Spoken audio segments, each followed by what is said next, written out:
I know it's hard to take me serious right now, but I assure you, today is a very, very important day. We've once again come up on a significant anniversary, 4/19, April 19th. Pretty much so every single significant development when it comes to Starr Park and lore here in Brawl Stars is thanks to this day. Now, while we haven't gotten too many new things in these last couple years when it comes to lore, I would like to ask you all and try to answer a very important question, and that is, who is the leader of Starr Park?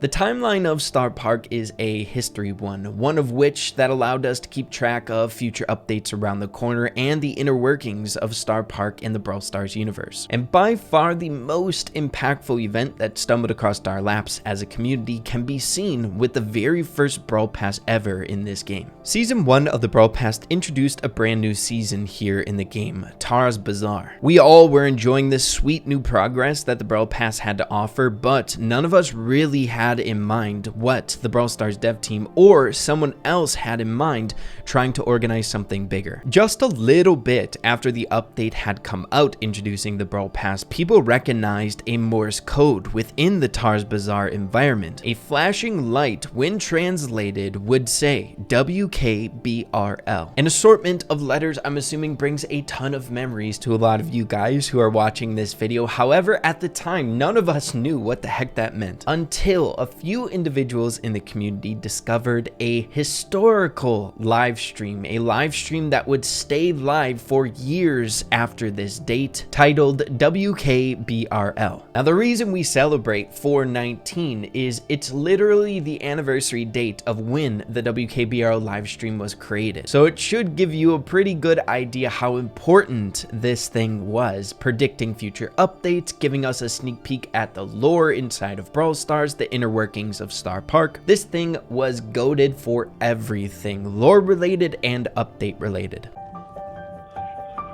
Now, 4/19 as the date the WKBRL livestream was first created was not the only significance that 4/19 had for us. Yes, we celebrate it as the anniversary of the WKBRL livestream. However, way before we knew what the WKBRL livestream was, 4/19 was a reoccurring date or set of numbers that would pop up inside the community, even being seen in a loading screen on the scoreboard on a Brawl Ball oriented loading screen. It was almost as if the dev team or whoever designed the inner workings of Starr Park wanted us to know that 4/19 was important, planting these little Easter eggs in our head before all this craziness would begin.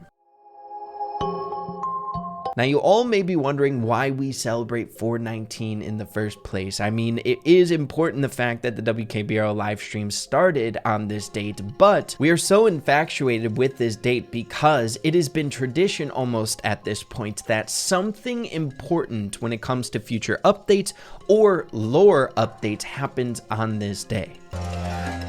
For the very first anniversary, we were hit with a few different social posts. When decrypted, we came to the conclusion that Pam was going to be getting a remodel. However, the message was much deeper, putting 2 and 2 together based on a few different cryptic messages on the WKBRL and this Easter egg of a photo. We then came to the conclusion that the Junker family were the people who were keeping up the live stream, the people behind the WKBRL live stream itself, making sure that it was running in tip-top shape, thus concluding that Pam, Jesse, and Nani were a part of Spewed, the good guys, the inner workings, trying to get this information out to us, the Brawl Stars community.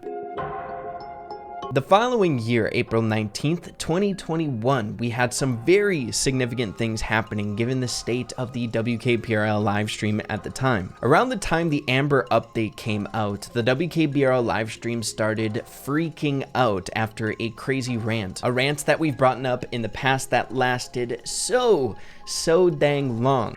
I hear something. I gotta go. They're coming. Oh no. Oh, I smell something. That's green gas. It's seeping in the door. I gotta get out of here. They heard me, and they didn't like what I was saying. They know that I know that they don't know what I know. The door is actually locked. I think I'm stuck here for a while. The gas is coming in. No, you can't do it. I won't. Hey, get out of here. That was pretend. They haven't come in yet, but I was doing a drill in my mind just to make sure I was ready for it. I'm ready for it. Okay, now they're coming in for real. Now, get out of my truth booth. Now. Remember my truth, I said.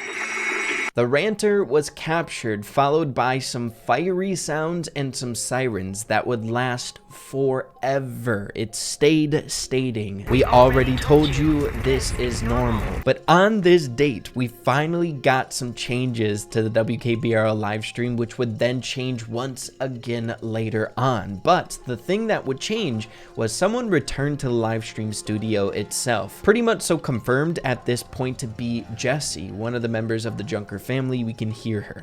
"We already told you this is normal. We already told you this is normal. We already told you this is normal. We already told you this is normal. We already told you this is normal. We already told you this is normal." Now, almost 100% thanks to this anniversary date, once we got some change with the live stream, just a little bit later, we were given even more new sounds on the live stream itself that had water in the background. "We already told you this is. We already told you this time. We already told you this time is normal. We already told you this time. We already told you this time is normal. We already told you this time is normal. We already told you this time is normal. We already told you this time is normal." Because of these watery messages or watery sounds, it literally predicted and gave us info for the very next update that would come around the corner. The Jurassic Splash update, water park being a very significant theme within that environment.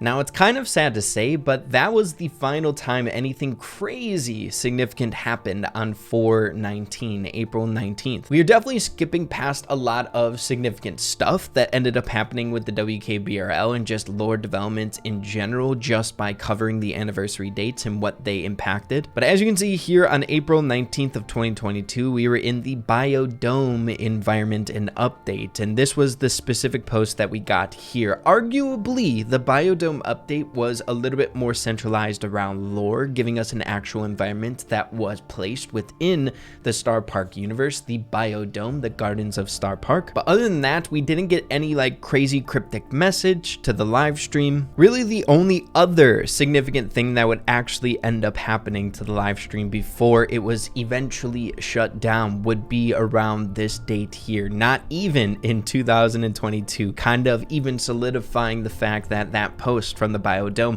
kind of stopped the crazy developments happening on 4/19 each and every year. I'm sure you guys remember the whole format change to the WKBRL live stream here on this date. I covered it on my Twitter page, adding a copious amount of brand new sounds to the live stream itself, giving us a deeper picture of the lore. But then it would shortly after fuse out, and now where we are currently at with the live stream, it is no longer running. A live stream that was running for more than 2 years with a crazy runtime was shut down forever, it seems. We didn't get anything last year, as I stated before, significant when it comes to developments on this anniversary date, so it's kind of hard to know whether or not anything would come this year as well on this very special day, April 19th.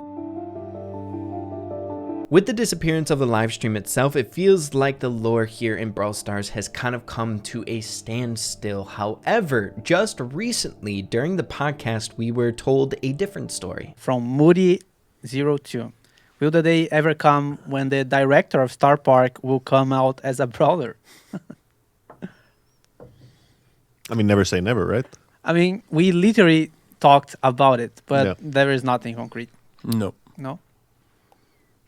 Okay, no, that's the answer. Oh, okay. Okay. Sometimes just no. That was a quick one. Yeah. No period. I think a lot of this sparked some intrigue with individuals inside the community because people have been trying to find different interesting things where we weren't really looking before. And that's where I would like to come in. The leader of Starr Park, though I would say it is a goofy theory, I still find it fascinating.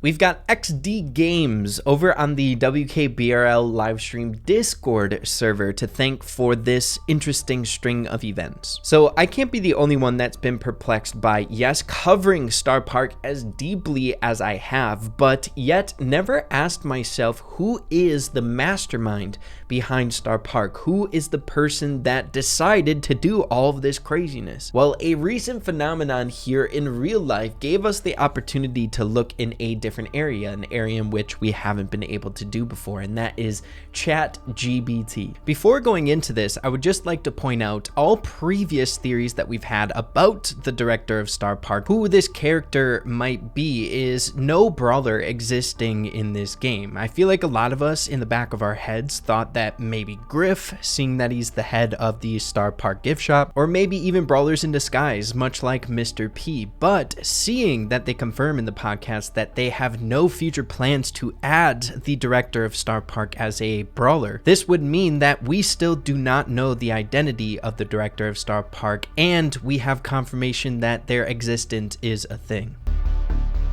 XD Games ended up asking ChatGPT who is standing behind Starr Park's evil plans. And it says, in the Brawl Stars game, the mastermind behind the evil plans of Starr Park is a character named Maximilian. Maximilian is the CEO of Starr Park and the main antagonist in the game's storyline. He is depicted as a power-hungry and ruthless individual who is willing to do whatever it takes to achieve his goals. Maximilian is the one who developed the mind control technology used by Starr Park and used it to control both the park's employees and its guests. He also oversees the park's experiments and is responsible for many of the game's darker story elements. Throughout the game's storyline, players must fight against Maximilian and his minions to uncover the truth behind Starr Park's evil plans and stop them from achieving their ultimate goal of world domination. Again, it's important to remember that Maximilian and the evil plans of Starr Park are purely fictional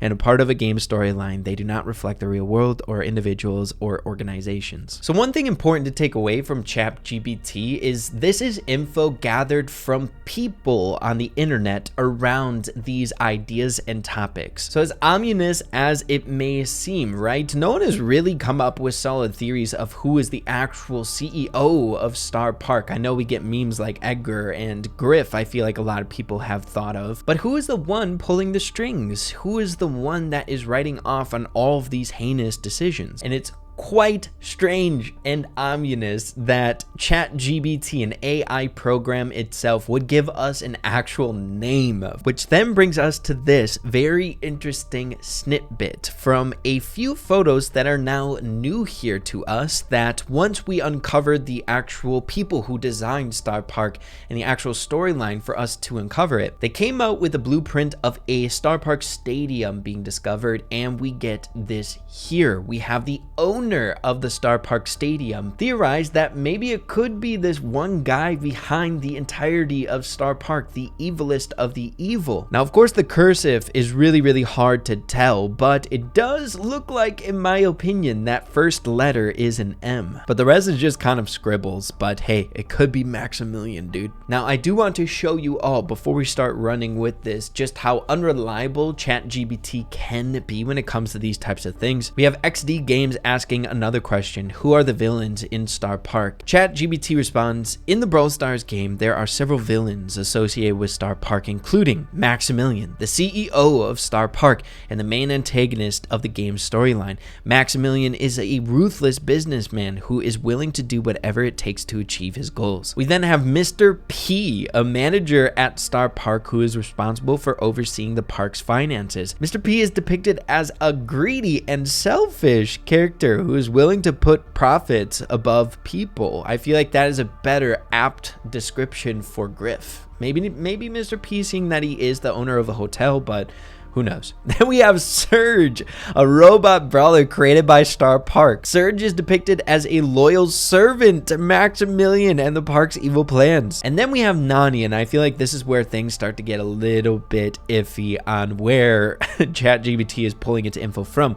But Nani, another robot brawler created by Starr Park. Nani is depicted as a highly advanced machine with a sinister nature. I wouldn't say that. And seeing that Nani is a part of the Junker family, it is been theorized that Nani is a good guy, very, very good girl, I should say. She's almost like an assistant to Jesse and Pam, and seeing that they run the WKBRL live stream synonymous with the actual spewed organization, it's pretty hard to say that Nani is an evil person here. And then Edgar, a brawler who used to work at Starr Park but has since turned against the company. Edgar is depicted as a rebellious character who fights against Maximilian and his minions. I don't know, it's pretty dang bizarre seeing ChatGPT throw around Maximilian so loosely. I know they just gathered this info from different places around the web, but based on some of the descriptions here, it kind of makes you question how accurate it might be. I guess there is that slim chance that somewhere very strange there is this write-up of Maximilian, the actual CEO of Starr Park, the biggest bad guy here behind everything, and it found this important bit of information. Who the heck knows? But again, my gut feeling is saying that it's not so much important, but still interesting nonetheless. But with that fun narrative out of the way, we are here yet again on April 19th, 2023, another year where it seems like not so much important stuff is going to happen. At the point that I'm recording this video, at least I guess something else could happen, but I'm not sure. At the very least, we should all, at the end of this video, know the importance of 419 and what it has given us for future update speculation, theory crafting when it comes to the lore of Starr Park, and just the inner workings of the Brawl Stars universe. A very fun and dark storyline, if you ask me. But there you have it, everyone. Hope you all enjoyed this video here today. It is definitely a fun day, that's for dang sure, if you enjoy Starr Park and stuff like that. But yeah, hope you enjoyed the video. If you did, make sure to slap a like on it. I really appreciate that. Have an absolutely fantastic rest of your day. Keep on fun with Brawl Stars, and we'll see you all in the next one. Adios and take care.